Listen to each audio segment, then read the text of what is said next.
Hello everyone. इस lecture में हम डिस्कस करेंगे टॉर्क। देखो, टॉर्क पे मैं दो वीडियो बनाऊंगा। सबसे पहले तो हम ये डिस्कस करेंगे टॉर्क होता क्या है, राइट, किस काम आता है, कैसे हम कैलकुलेट करते हैं, और फिर हम सिंगल फोर्स की बात करेंगे। सिंगल एक फोर्स की वजह से कितना टॉर्क आएगा, और फिर कपल फोर्स का टॉर्क भी हम कैसे कैलकुलेट करते हैं। कपल फोर्स का मतलब क्या होता है?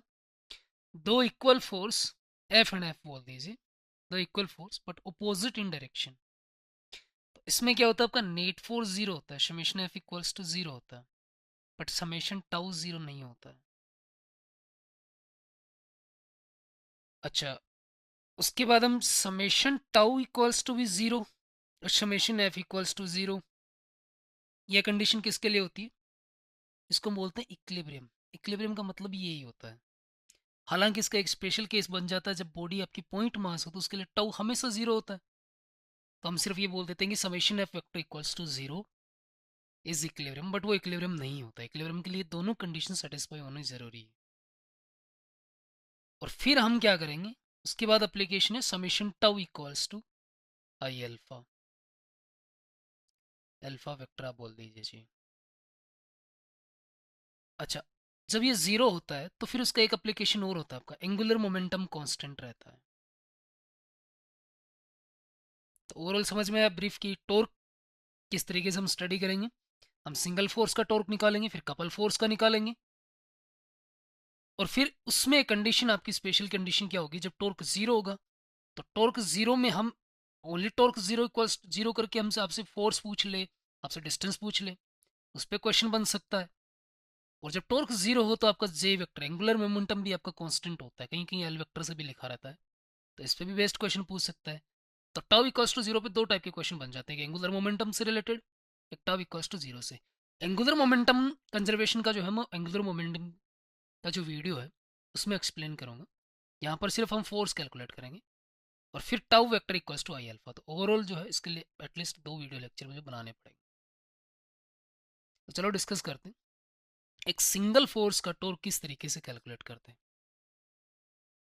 तो देखिए, कोई भी एक फोर्स ले लीजिए, जैसे मान लीजिए एक पॉइंट पे एक फोर्स लग रहा है, ये एफ वेक्टर, वेक्टर फॉर्म में। इस point P is point of application, point P is your point of application.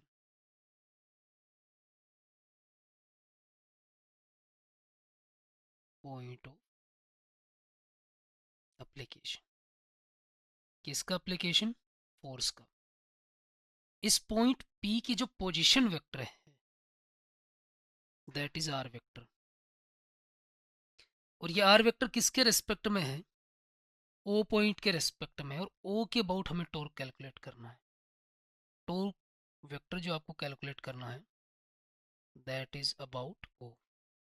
तो जिस पॉइंट के अबाउट आपको टॉर्क कैलकुलेट करना है, उस पॉइंट के रिस्पेक्ट में जिस पॉइंट पर फोर्स आपका अप्लाई है, उसका पोजीशन वेक्टर आर वेक्टर है। तो जो टॉर्क आएगा आपका, that will be tau vector equals to r cross F. अब इस पे दो टाइप के क्वेश्चन बन सकते हैं, कैसे? एक तो वेक्टर फॉर्म में, एक स्केलर फॉर्म में। तो पहले हम वेक्टर फॉर्म की बात कर लेते हैं। वेक्टर फॉर्म में कैसे? वेक्टर फॉर्म में ऐसे कि आपको जो भी आर वेक्टर एफ वेक्टर है वो आई कैप जे कैप के कैप के फॉर्म में है, तो उस केस में आपको फॉर्मूला ही लगाना पड़ेगा, और क्योंकि आपके पास और कोई ऑप्शन नहीं है। बट स्केलर फॉर्म में जब होगा तो आप मैग्नीट्यूड अलग कैलकुलेट कर लीजिए, डायरेक्शन आपकी अलग कैलकुलेट कर लीजिए। तो देखो, हम पहले वेक्टर फॉर्म में कैलकुलेट करते हैं कि एग्जांपल से हम समझते हैं। कि एग्जांपल आप लीजिए, क्वेश्चन मैं यहाँ लिख देता हूँ, दैट ए पॉइंट पी की जो है कोऑर्डिनेट है वो है आपके 2, 3, 4। इस पॉइंट पी पे एक फोर्स अप्लाइड है, F vector is 2 I cap -2 J cap +2 के कैप। एक पॉइंट, दूसरा पॉइंट है आपका क्यू, उसके कोऑर्डिनेट हैं 1, 1, 1। फाइंड क्या करना आपको? टॉर्क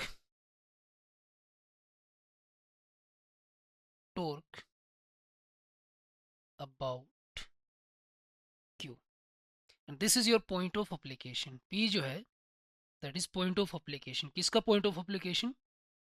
ये जो फोर्स मैंने दिया आपको, जो गिवन फोर्स है उसका पॉइंट ऑफ अप्लीकेशन है।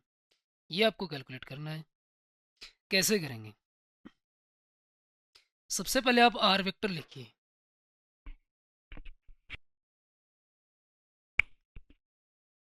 आर वेक्टर क्या है? पोजीशन किसका? पॉइंट ऑफ एप्लीकेशन का। तो पॉइंट ऑफ एप्लीकेशन का आर वेक्टर क्या लिखेंगे? R P vector minus r Q vector, Q के रिस्पेक्ट में। तो इसको वेक्टर फॉर्म में आप क्या लिख देंगे? 2i cap plus 3j cap plus 4k cap. इसको वेक्टर फॉर्म में क्या लिख देंगे? i cap plus j cap plus k cap. मैं ये डायरेक्टली लिख रहा हूँ 2i cap minus i cap that will B i cap, 3j cap minus j cap that is 2j cap, 4k cap minus k cap that is 3k cap. आपको are cross find करना है, तो are आपका ये रहा, this is your r and this is your F. Vector form में अगर आपको गिवन है तो किस तरीके से कैलकुलेट करते हैं? आप इसका डिटरमिनेंट फॉर्म में बना लीजिए। i cap j cap k cap. R के आप पहले लिखिए component 1 2 3, this is your tau vector, right. और एफ के आप बाद में लिखिए। एफ के कंपोनेंट क्या है? 2 -2 एंड +2। तो क्या क्या कंपोनेंट आ जाएंगे आपके? i कैप, आई में क्या क्या आ जाएगा? 2 into 2 4 -3 into -2, so that is your -6 and then minus j cap में क्या क्या आ जाएगा? 1 into 2 2 -3 into 2 6 plus k cap में क्या क्या आ जाएगा आपको? 1 into -2 that is your -2, 2 into 2 that is your -4। So equals to this will be your 10 i cap. ये कितना हो जाएगा? माइनस माइनस प्लस का 4j कैप और माइनस का 6k cap. This is your torque. तो वेक्टर फॉर्म में आपसे इस तरीके से क्वेश्चन पूछ सकता है। अगला आप स्केलर फॉर्म में आ जाए तो आप कैसे करेंगे?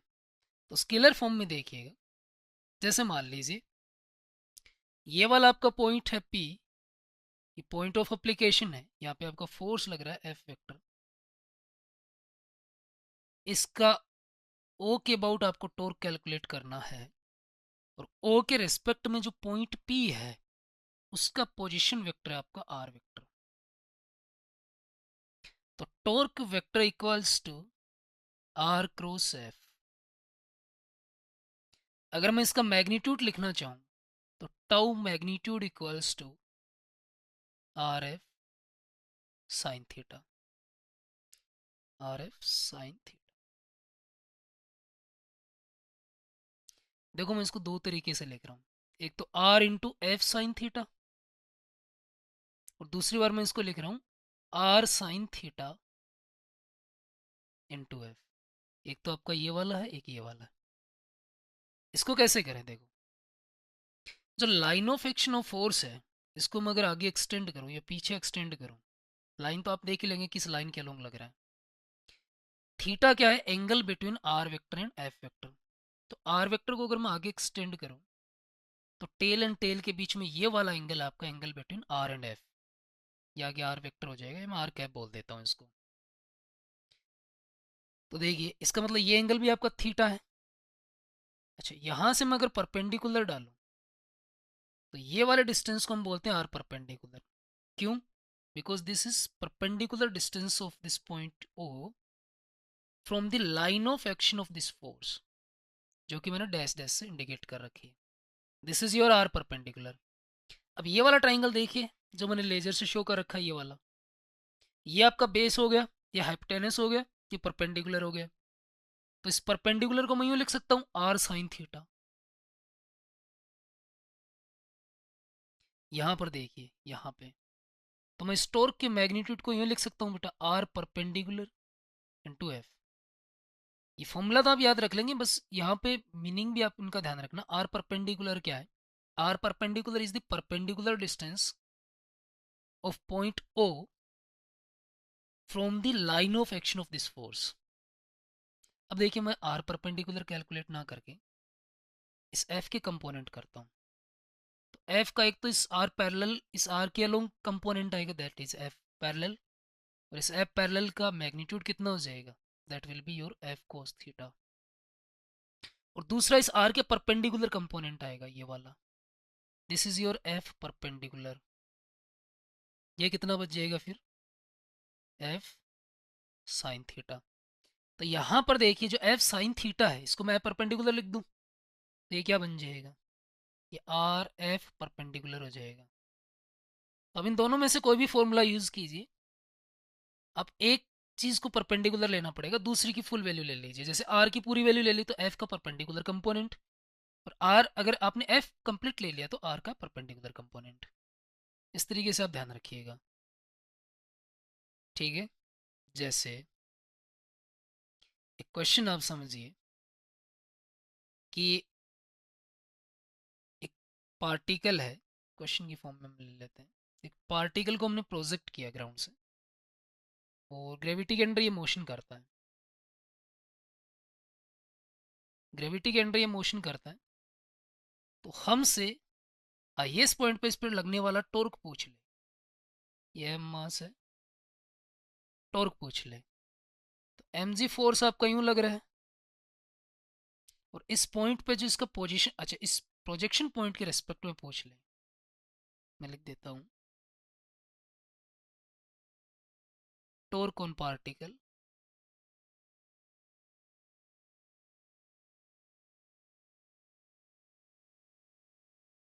Torque on particle at highest point. तो आपका आर वेक्टर क्या हो जाएगा? आर वेक्टर ये हो जाएगा,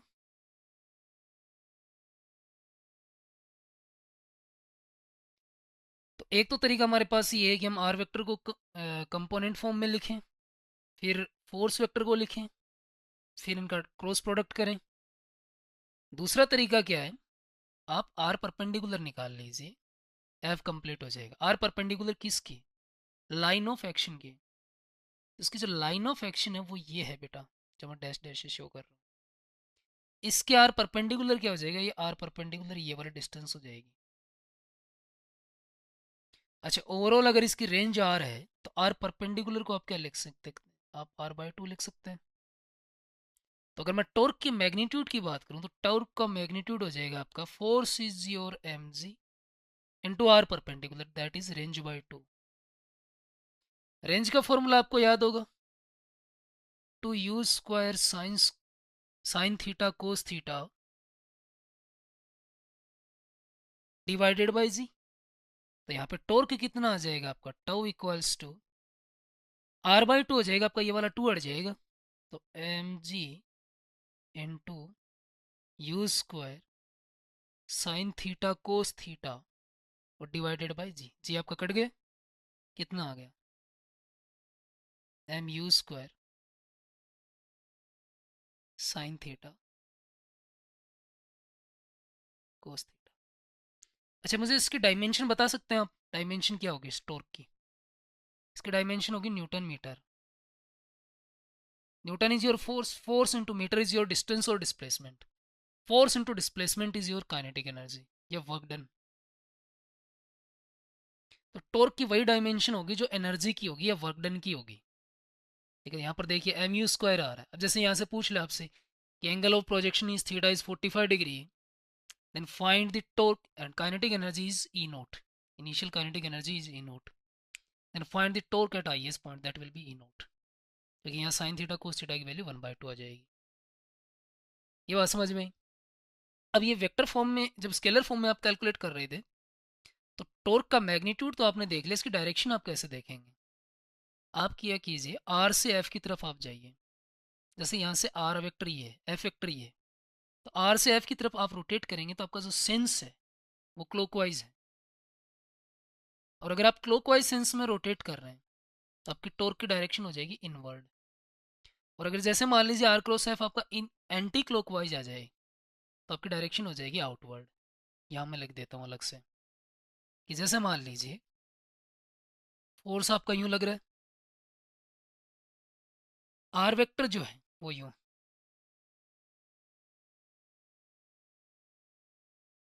तो आपका जो रोटेशन सेंस है आर से एफ की तरफ वो ये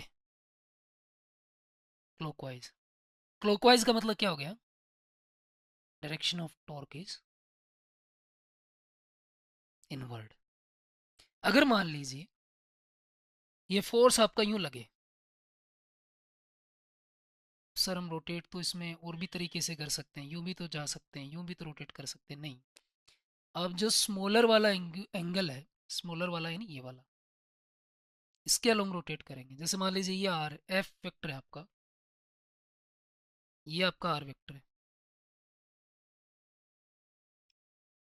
तो अब कैसे रोटेट करेंगे आप, आर से एफ की तरफ यूं, और ये सेंस हो गया आपका एंटी क्लॉकवाइज।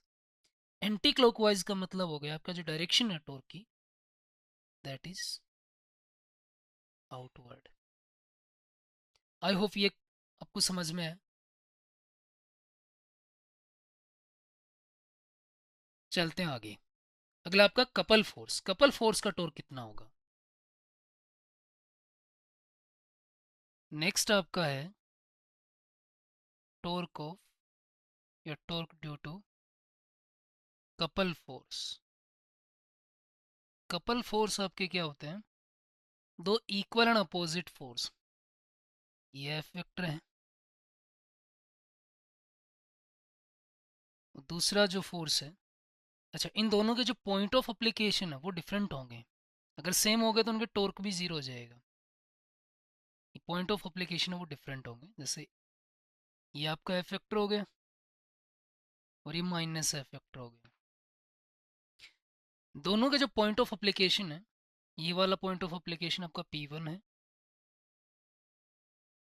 ये P2 है। इनका टॉर्क निकालना मुझे इस पॉइंट O के अबाउट। पहले मैं एक स्पेशल केस लेके करता हूँ इसको। O के अबाउट आपको टॉर्क निकालना, तो O के अबाउट जो P1 की जो पोजीशन है, मिड पॉइंट में ले लेता हूँ O को, तो जो P1 की जो पोजीशन है वो R/2 पे है, और P2 की जो पोजीशन है वो भी R/2 पे, पर ये अपोजिट डायरेक्शन में, ये भी R/2। तो O आपका क्या हो गया, मिड पॉइंट हो गया।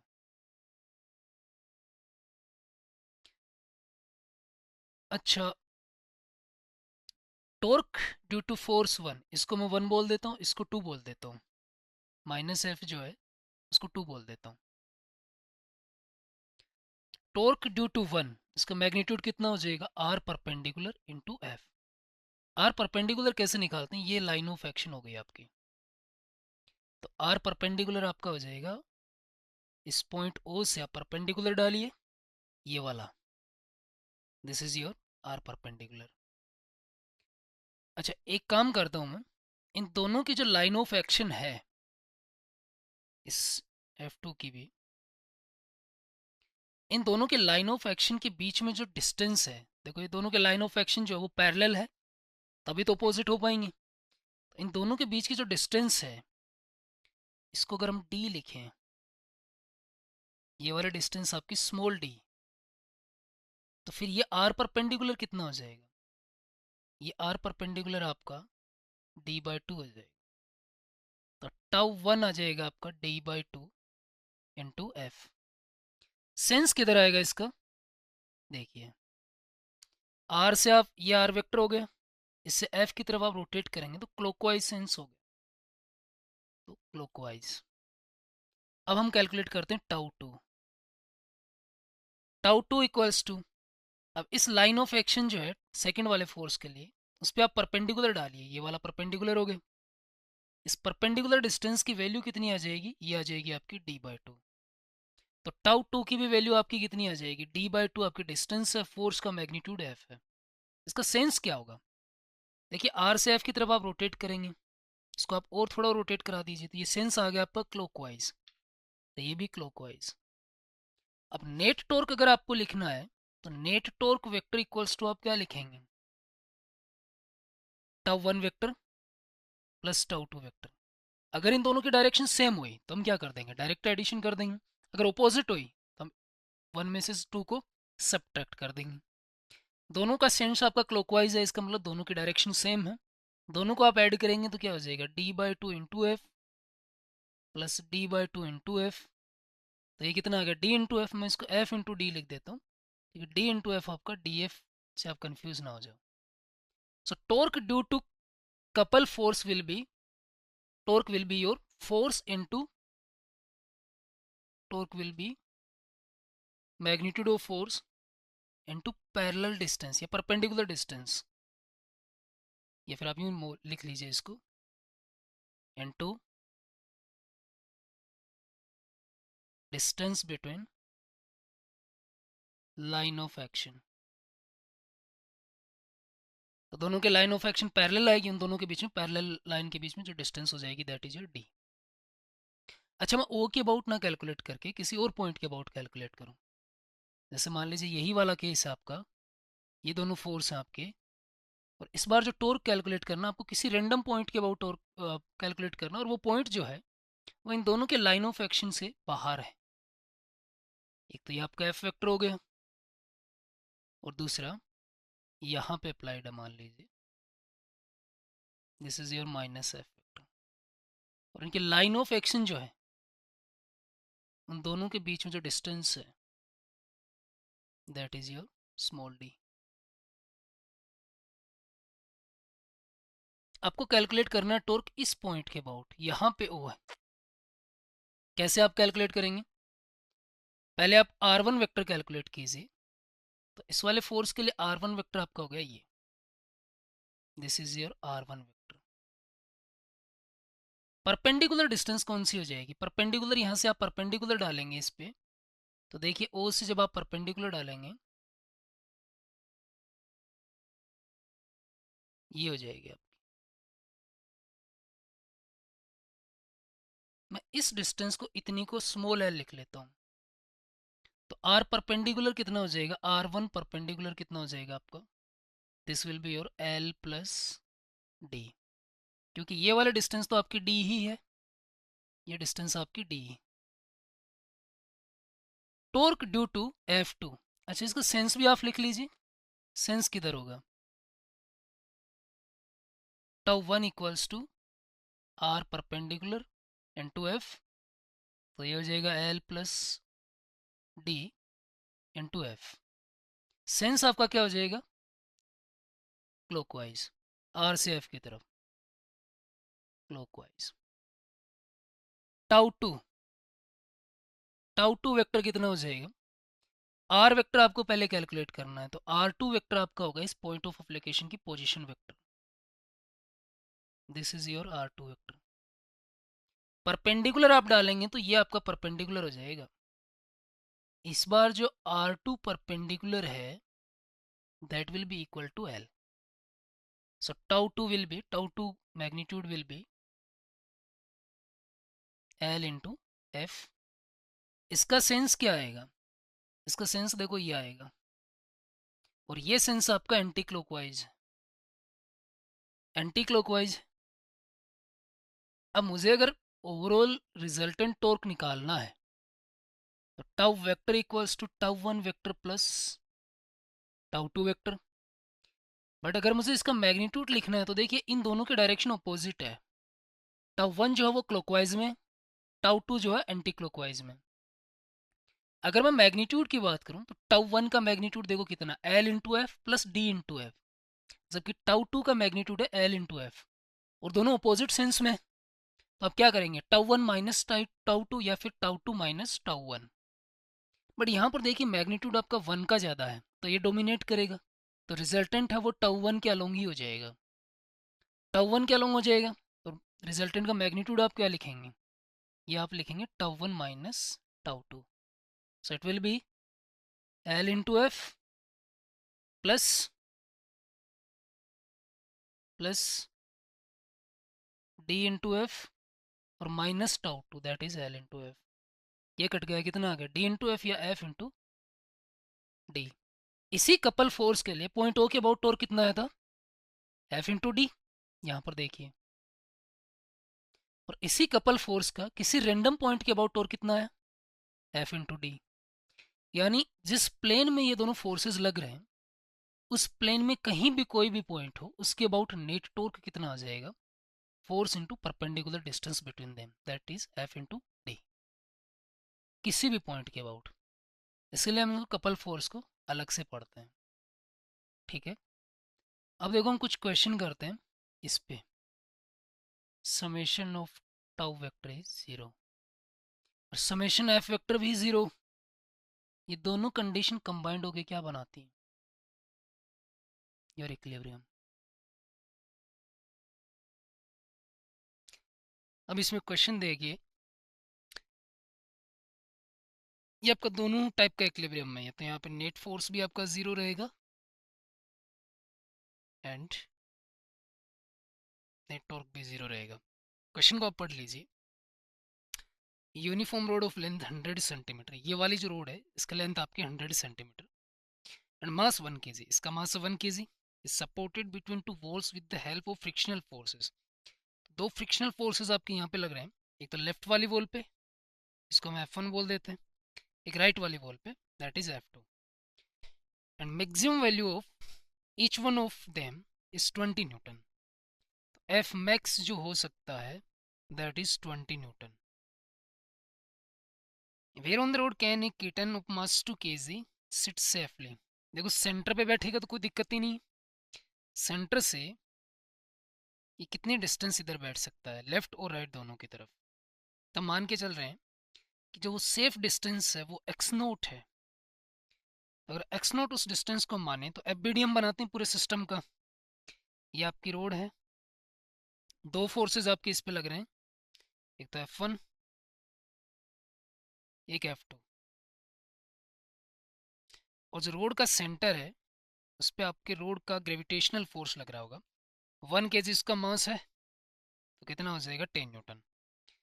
किटन जो है वो यहाँ से एक्स नोट डिस्टेंस पे बैठा है, ये जो डिस्टेंस है दैट इज एक्स नोट।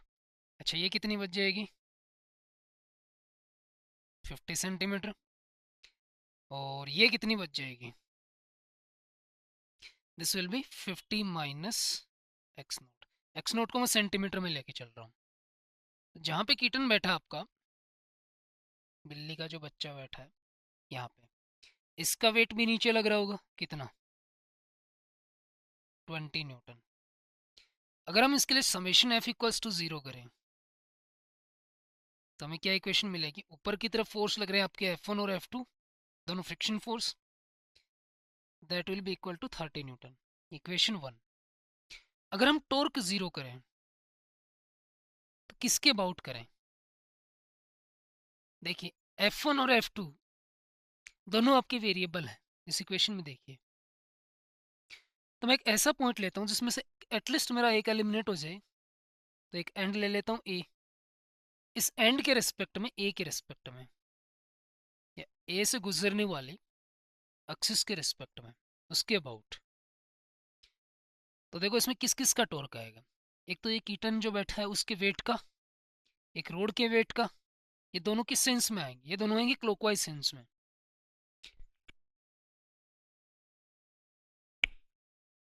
और ये जो फ्रिक्शन फोर्स है F2 उसका टॉर्क आएगा एंटी क्लॉकवाइज सेंस में। देखिए कीटन के वेट का ये वाली आपकी आर हो गई, और ये F नीचे की तरफ है, तो टॉर्क किधर आ जाएगा, क्लॉकवाइज सेंस में। तो क्लॉकवाइज को मैं ले रहा हूँ नेगेटिव और एंटी क्लॉकवाइज को पॉजिटिव। तो इसके वेट का कितना आ जाएगा, 20 न्यूटन फोर्स है, और डिस्टेंस जो है that is 50 minus x not. अब सारे डिस्टेंस को हम सेंटीमीटर में ले रहे हैं तो कोई दिक्कत नहीं है, क्योंकि नेट टॉर्क ऑलरेडी आपका 0 है, तो सेंटीमीटर 10⁻⁻² जो कॉमन आएगा वो कट जाएगा, ये वाला आपका टॉर्क हो जाएगा नेगेटिव। दूसरा 10 न्यूटन का भी नेगेटिव आएगा, माइनस का 10 इंटू डिस्टेंस आपकी कितनी हो जाएगी 50 सेंटीमीटर, और इस फ्रिक्शन फोर्स F2 का जो टॉर्क आ जाएगा दैट विल बी प्लस का F2 की वैल्यू हमें नहीं पता, इंटू डिस्टेंस 100 इक्वल्स टू 0। तो इस इक्वेशन को, ब्रैकेट को आप खोलिए, -1000 और ये हो जाएगा प्लस का X naught 20 X naught -500 plus 100 F2 equals to 0। आपको एक्स नोट की वैल्यू चाहिए जो सेफ डिस्टेंस है, तो 20 एक्स नोट इक्वल्स टू ये 1000 और 500 उधर जाएगा, प्लस का 1500 और माइनस का 100 F2। एक ज़ीरो देखो कट जाएगा और 2 भी कट जाएगा, यहाँ कितना बच जाएगा, X naught equals to 75 minus 10 F2, right. अब आपको एक्स नोट की मैक्सिमम वैल्यू चाहिए। एक्स नोट आपको क्या चाहिए, मैक्स चाहिए। ये तभी हो पाएगा जब F2 मिनिमम हो। तो F2 मिनिमम सर ज़ीरो कर देते हैं। नहीं बेटा, ज़ीरो नहीं हो पाएगा। अगर ये ज़ीरो हो गया तो यहाँ ये वाली इक्वेशन आपकी सेटिस्फाई नहीं हो पाएगी। इसमें F2 मिनिमम कितना हो सकता है, F2 मिनिमम तब होगा जब F1 मैक्सिमम हो। F1 मैक्सिमम कितना हो सकता है, 20। तो F2 मिनिमम कितना हो सकता है आपका, 30 माइनस 20 दैट इज 10 न्यूटन। तो यहाँ F2 की आप मिनिमम वैल्यू पुट करिए,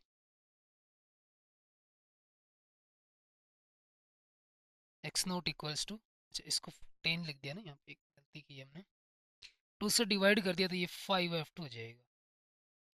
तो 75 माइनस 5 इंटू 10 कितना आ जाएगा, 25 सेंटीमीटर।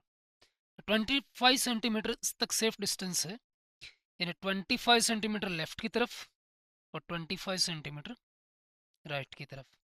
तो ओवरऑल रेंज हो जाएगी 50 सेंटीमीटर। तो 50 सेंटीमीटर जो रेंज है इसके लिए सेफ डिस्टेंस है। आई होप इससे आपको आइडिया होगा किस तरीके से आपको अप्लाई करना है। एक तो summation F equals to zero करना है और एक समेशन टाउ।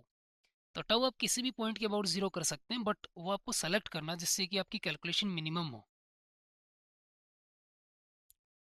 चलिए नेक्स्ट क्वेश्चन पे, ये क्वेश्चन आप पढ़ लीजिए।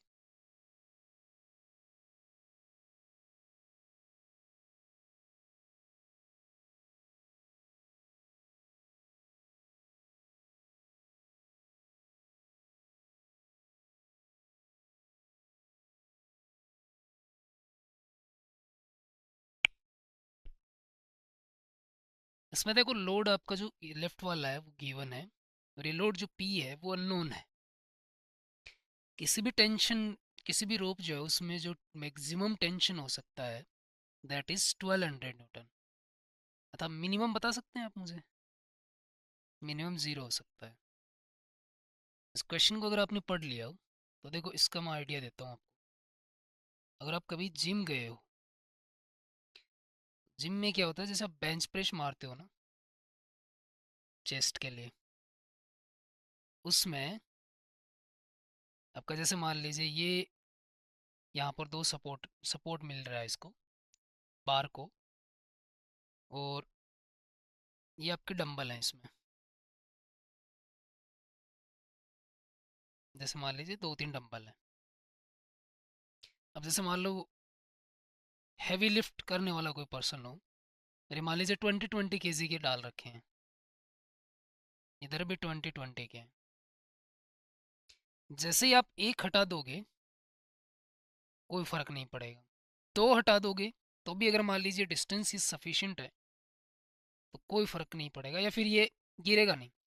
बट जैसे ही आप तीसरा निकाल लोगे तो अचानक से रोड क्या होगी, यूं रोटेट कर जाएगी, और अगर यहाँ पर कोई पर्सन रहा तो उसके ऊपर भी गिर सकता है, राइट। तो आप क्या कीजिए, पहले एक निकालिए इधर वाला, फिर एक निकालिए इधर वाला, फिर एक इधर वाला, फिर एक इधर वाला, यूं।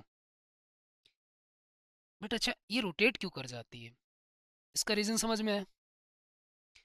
इस वाले पॉइंट पे जो नॉर्मल फोर्स इसको प्रोवाइड हो रहा है दैट इज N1 और यहाँ पे N2। जैसे इनमें से कोई भी नॉर्मल जीरो हो जाएगा वहां से रोड उठ खड़ी रहेगी। जैसे लेफ्ट वाला अगर जीरो हुआ तो रोड है वो लेफ्ट से उठ जाएगी। ऐसे ही देखो यहाँ पर सिनारियो आपका, ये वाला जो है टेंशन, इसको हम T1 लिख लेते हैं, इसको T2।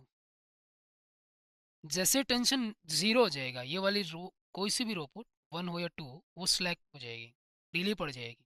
और अगले मोमेंट पर जैसे ये ढीली पड़ी तो ये वाला आपका रोटेट कर जाएगा इधर और ये वाला आपका रोटेट कर जाएगा यूं। क्योंकि जैसे ही ये वाली रोप 1 ढीली पड़ेगी, सिर्फ ये 2 के अबाउट आपका हिंज है। 2 के अबाउट आप याद कीजिए, सिर्फ अगर एक रोप से मैं लटका दूँ तो ये तराजू की तरह काम करेगा। और तराजू में जिधर भी वेट आपका हैवी होगा, जिधर टॉर्क ज़्यादा होगा, रोटेट कर जाएगा, राइट। तो P1 की आपको इस तरीके से वैल्यू निकालनी है जिसके लिए ये रोटेट ना करे, यानी T1 या T2 में से कोई सा भी आपका ज़ीरो ना हो। आई होप ये क्वेश्चन आपको अब समझ में आ गया और उसका मेथड भी समझ में आ गया होगा कि किस तरीके से आपको अटेम्प्ट करना है, राइट। अब देखो, minimum mass of load P can be 12.5 kg। Minimum mass कब होगा ये? जब ये मास मिनिमम होगा तब देखिए इस वाले पॉइंट ए के अबाउट इसका टॉर्क भी मिनिमम आएगा। इसका टॉर्क किस सेंस में है? क्लॉकवाइज सेंस में।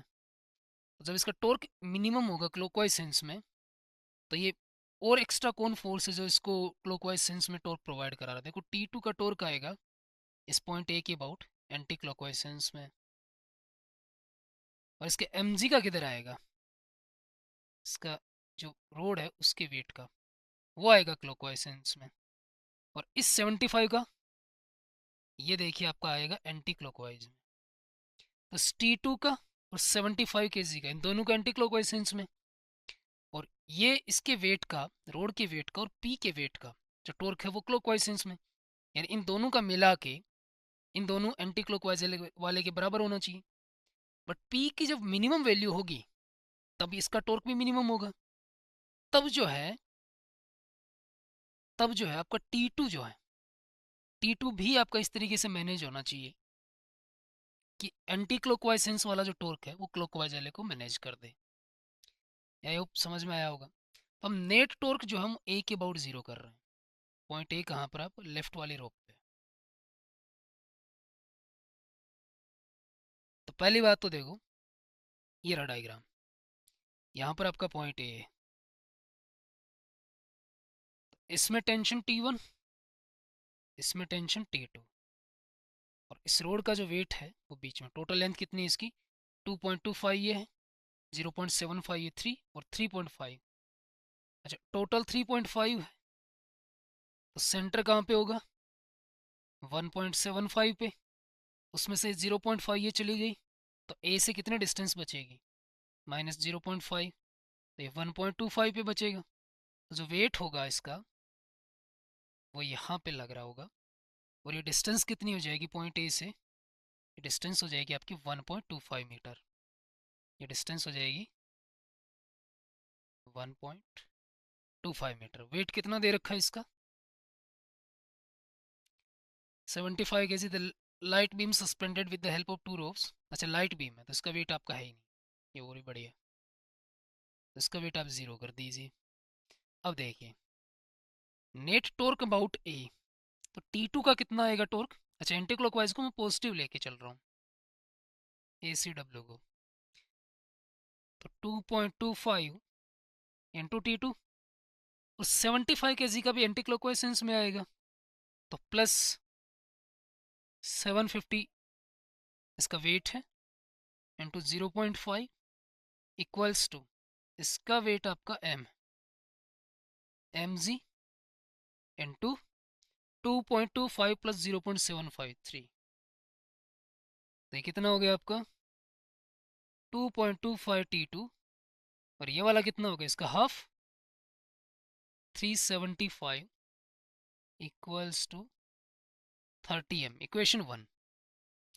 अच्छा, दूसरी इक्वेशन कहाँ से बनेगी?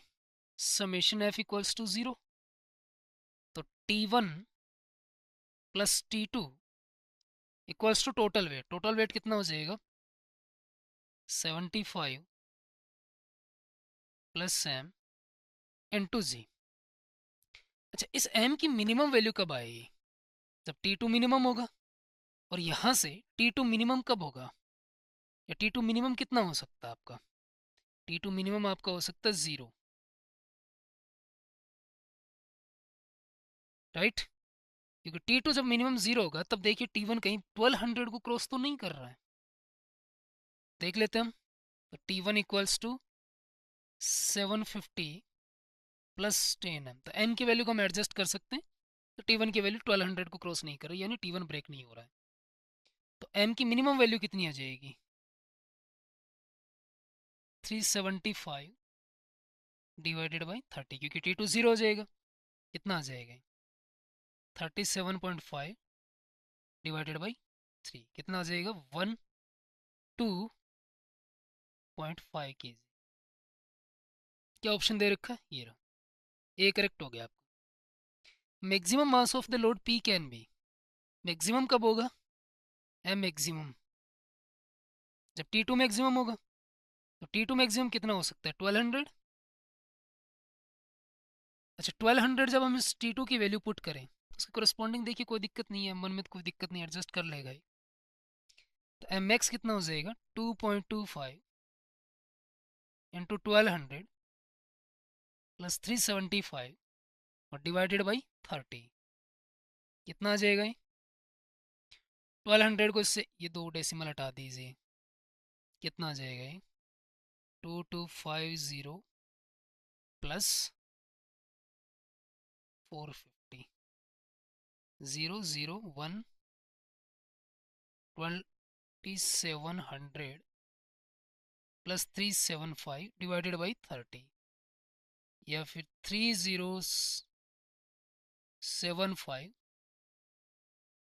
तो 10, अच्छा 30 था, 2.5 kg, ये मैक्सिमम वेट आ जाएगा। तो मैक्स वेट भी करेक्ट है। सी ऑप्शन देख लेते हैं। When mass of the load is minimum, tension in one of the rope vanishes, zero हो जाता, हमने देख लिया। In mass of the load P is maximum, tension in one of the ropes vanishes, ये देख लेते हैं कि जब T2 आपका मास मैक्सिमम है तब T2 हमने कितना लिया? 1200 मैक्सिमम लिया। और T2 जब मैक्सिमम है तब T1 की वैल्यू कितनी होगी? तो इस वाले इक्वेशन में पुट करके देख लेते हैं। तो T1 equals to 75 plus 102.5 into 10 minus 1200, तो ये आप ऐड करेंगे कितना आ जाएगा? 277.5 इंटू 10 बाई, सॉरी, माइनस 1200। मैं यहाँ लेफ्ट में लिख देता हूँ, ये कितना हो जाएगा? 2775,